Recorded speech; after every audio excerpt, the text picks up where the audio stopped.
दो किसान थे, दोनों के पास एक जैसी जमीन थी, दोनों रोटी सब्जी चला लेते थे, बहुत ज्यादा पैसा नहीं था। एक दिन दोनों बुजुर्ग हुए और दोनों की डेथ हो गई। भगवान के पास पहुंचे, भगवान मुस्कुराते रहते हैं, वहां भी मुस्कुरा रहे थे। एक किसान से पूछा, बता कैसी थी जिंदगी? वो तेरे को दोबारा धरती पर भेज रहा हूं, बता कैसी थी जिंदगी? कह रहे बेकार थी जिंदगी, सारी जिंदगी काम करना पड़ा, बड़ी मुश्किलें आई, बड़ी दिक्कत आई, मुश्किल से घर का गुजारा होता था, ये क्या जिंदगी दे रखी थी। भगवान कहते हैं चाहता क्या है? कहते हैं मैं चाहता हूं कि मेरे को किसी को कुछ ना देना पड़े, सभी लोग मुझे ही दें बस। कह रहे तथास्तु, जा धरती पर। दूसरा किसान जो उनका पड़ोसी था, जिसके पास सेम जमीन थी, उससे पूछा कि कैसी थी जिंदगी? कह रहे बहुत बढ़िया जिंदगी थी, एक अच्छा परिवार था, खूब मेहनत करके घर का हमारा गुजारा चलता था, और आपका शुक्रिया, बस एक कमी थी। भगवान ने कहा क्या कमी थी? कहता है कोई भी हमारे घर में आता था, मैं उनको खिलाता था कुछ, लेकिन कभी कभी इतनी तंगी होती थी कि उनको खिला नहीं पाता था। भगवान चाहते हैं, क्या चाहता है? कह रहा है कि अगला जन्म मुझे दे रहे हो तो ऐसा जन्म देना कि मैं जिंदगी भर मेरे द्वारे पर कोई आए तो मैं उनको दूं, उनके आगे मना ना करूं। भगवान कह रहे हैं तथास्तु। जब वो बड़े हुए तो जो पहला वाला बंदा था जो कह रहा था मुझे सिर्फ चाहिए, वो वहां का सबसे बड़ा भिखारी बन गया, और जो दूसरा था जिसके घर पे कोई आए तो वो उनको खिलाए तो वो वहां का राजा बन गया। तो जो देने वाला होता है वो राजा बनता है। तो क्या बनना चाहते हो, भिखारी या राजा? तो राजा बनना चाहते हो तो हमेशा देने वाले बनो, हंसी दो, प्यार दो, आशीर्वाद दो, टाइम दो, उनका साथ दो। जब आप लोगों को दोगे वो भी आगे बढ़ेंगे और आप भी आगे बढ़ेंगे और आप राजा कहलाओगे। तो बनाना चाहते हो अपना नाम? ध्यान रखिएगा, याद रखिएगा, जितने भी टॉप लीडर्स आगे बैठे हैं सबके पास कोई ना कोई ऑफर आती है। मेरे पास भी कई ऑफर आती हैं कि मेरे साथ ज्वाइन करना चाहते हैं, मेरे साथ ज्वाइन करना चाहते हैं। मैं तब तक तहकीकात करता हूं जब तक कि मैं बिल्कुल निश्चिंत ना हो जाऊं, और मैंने ज्यादा नहीं तो करीबन 100 से ज्यादा बंदों को वापस किया है।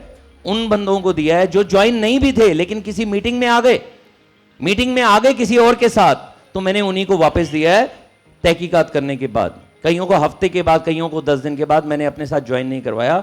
ये कल्चर होना चाहिए हमारी टीम के अंदर। सो आप ऐसा कल्चर बनाने के लिए तैयार हो? यस। याद रखिएगा, एथिक्स का मतलब सिर्फ कोचिंग करना नहीं है। कई बार होता है हम क्रॉस लाइनिंग कैसे करते हैं कि अपनी टीम के सामने तो अच्छी अच्छी बातें, दूसरी टीम के सामने यार मोदी केयर में बड़ी दिक्कत है, यार आज ये वाला जो है ना आज का जिम कॉर्बेट बड़ी दिक्कत आई, बड़ी परेशानी आई, हॉल था लेकिन गर्मी थी, पसीने निकल रहे थे, मेरे भी निकल रहे हैं, मैंने अभी भी कोट पहन रखा है। कोई बात नहीं यार, कोई बात नहीं, गर्मी में ही सोना तपता है। याद रखिएगा, जो हीरा होता है ना वो शेप लेता है ना, उसको बहुत सारा झेलना पड़ता है, कटिंग होती है तभी वो हीरा बनता है, ऐसे नहीं बनता है। तो कई बार हम ना क्रॉस लाइनिंग कैसे करते हैं कि दूसरे को नेगेटिव करके। एक बार यमराज जी आए धरती पर और वृंदावन गए। वृंदावन जा रहे थे तो उन्होंने देखा एक उल्लू लटका हुआ है, उन्होंने उल्लू की तरफ देखा, मुस्कुराया और आगे चल दिए।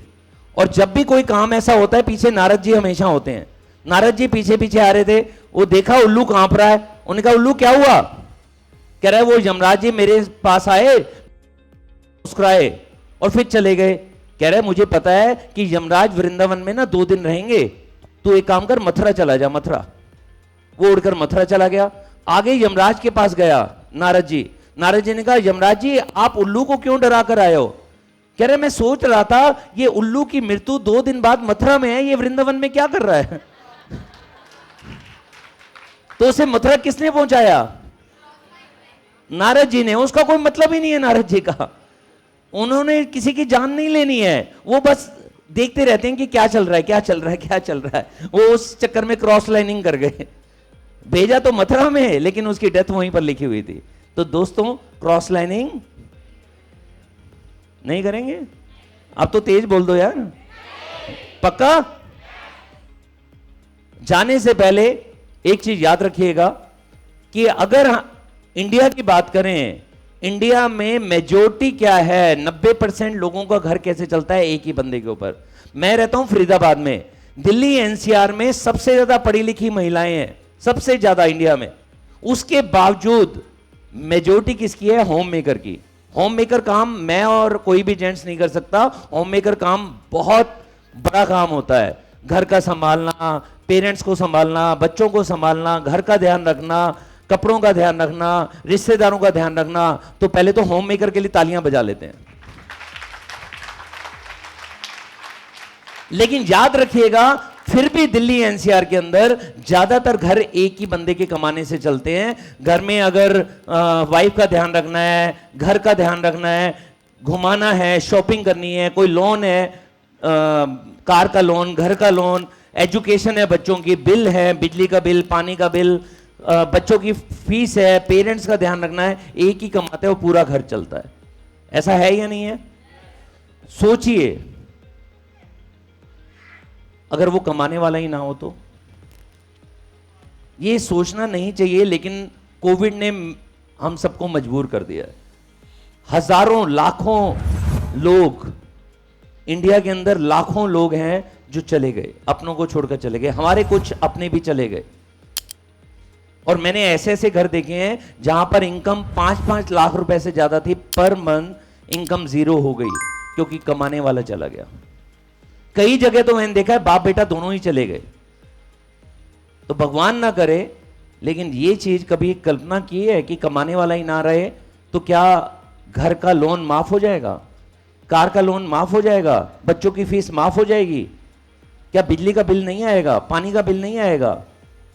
लेकिन हम मोदी केयर कर रहे हैं। मोदी केयर में ये रॉयल्टी हमेशा मिलती रहती है। आज वीरू जी हमारे बीच में नहीं है, उनको 2 साल हो गए हैं। 38 साल की उम्र में वीरू जी की डेथ हो गई कोविड की वजह से।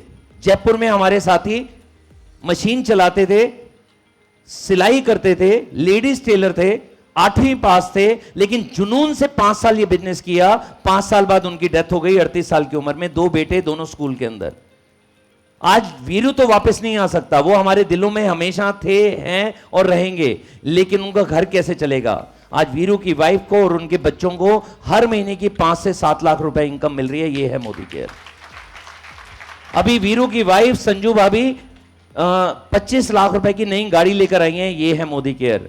1 करोड़ के घर में शिफ्ट हो चुकी हैं। ये है मोदी केयर। मोदी केयर की रॉयल्टी हमेशा के लिए साथ रहती है। सिर्फ 5 साल जुनून से काम किया उन्होंने। तो मोदी केयर के लिए और वीरू भाई के लिए एक बार तालियां बजा लेते हैं। और मेरा लास्ट चीज कि लॉ ऑफ अट्रैक्शन जितना भी यूज कर लें, जितने भी पॉजिटिव रहें, जितने भी एक्शन करें, लेकिन वो काम पूरा तब तक नहीं हो सकता जब तक विश्वास नहीं हो। आज अगर आपका मन कर रहा है 1 लाख रुपए लिखने का, मत लिखिए अगर विश्वास नहीं है तो। विश्वास आप ही को करना पड़ेगा। कई लोग कहते हैं मैंने ना फोटो चिपकाया कार का, आई नहीं, क्योंकि विश्वास नहीं है। जिस दिन विश्वास करना शुरू कर दोगे, मैजिक अपने आप काम करना शुरू कर देगा। विश्वास दोनों तरह का होता है, नेगेटिव भी पॉजिटिव भी। जैसे अमेरिका के अंदर एक बंदे को फांसी लगानी थी, साइंटिस्ट ने कहा रिसर्च करते हैं, इसे फांसी नहीं देते, इसे नाक से डसवाते हैं, काले कोबरा से डसवाते हैं। उसको बता दिया गया कि इस डेट को तेरे को कोबरा से डसवा दिया जाएगा। तो वो बंदे को एक दिन पहले खाना खिलाया कि कल सुबह 7 बजे तेरे को कोबरा से डसवाएंगे, तेरे को फांसी नहीं दी जाएगी। अगले दिन उसके ऊपर काली पट्टी बांध दी गई और उसको डसवाया, लेकिन कोबरे से नहीं, 2 पिन लिए उसी शेप में जिस तरह से कोबरा के डंक होते हैं, और उसे चुबा दिए गए। और थोड़ी देर के बाद उस आदमी की डेथ हो गई। थोड़ी देर बाद डेथ हो गई। उसके आगे काली पट्टी बांध रखी थी। उसका विश्वास क्या कह रहा था कि मुझे तो कोबरा ने काट लिया। और मजेदार बात, एक्सपेरिमेंट यहीं खत्म नहीं हुआ, उसका पोस्टमार्टम हुआ। पोस्टमार्टम में पता चला उसके शरीर में जहर था। अब ये जहर कहां से आया? ये इतना पावरफुल है, इसने सोच लिया मुझे डसा है तो जहर भी आ गया। तो नेगेटिव सोचोगे तो नेगेटिव इतना स्ट्रांग हो जाता है कि अपने आप होना शुरू हो जाता है। जहर अपने आप आना। आप सोचोगे दूध में से मक्खन निकलता है, नहीं निकलता? किसी ऐसे बंदे से पूछो जिसने कभी भी दूध में से मक्खन निकलता हुआ नहीं देखा, उससे बोलो इसमें मक्खन निकाल, वो हाथ डालेगा, कहेगा कोई नहीं है मक्खन। लेकिन दूध से मक्खन तक का एक प्रोसेस है। वो प्रोसेस को जो अपनाता है वो मक्खन का स्वाद चखता है।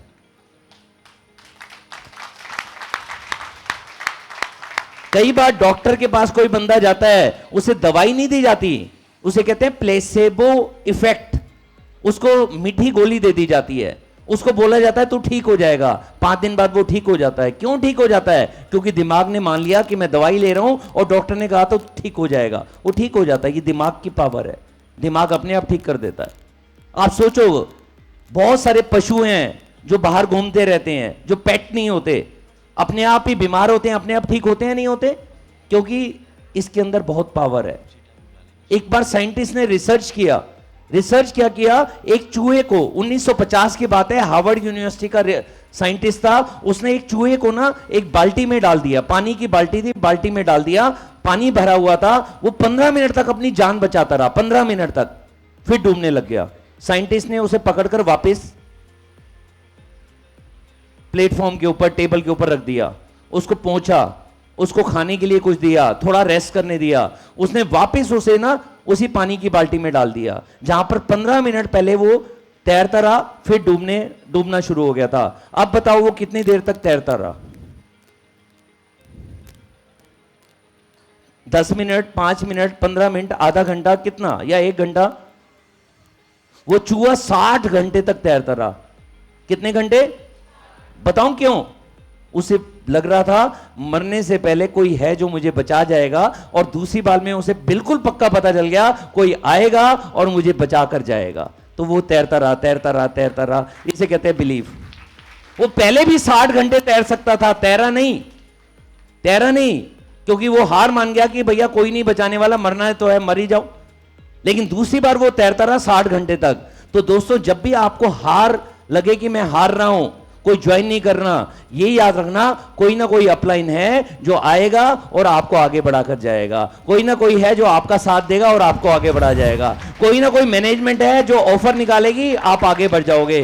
कहीं पर भी हार मानने लगो कि मेरे से नहीं होगा, कोई ना कोई अपना हाथ बढ़ाएगा और आपको आगे लेकर जाएगा।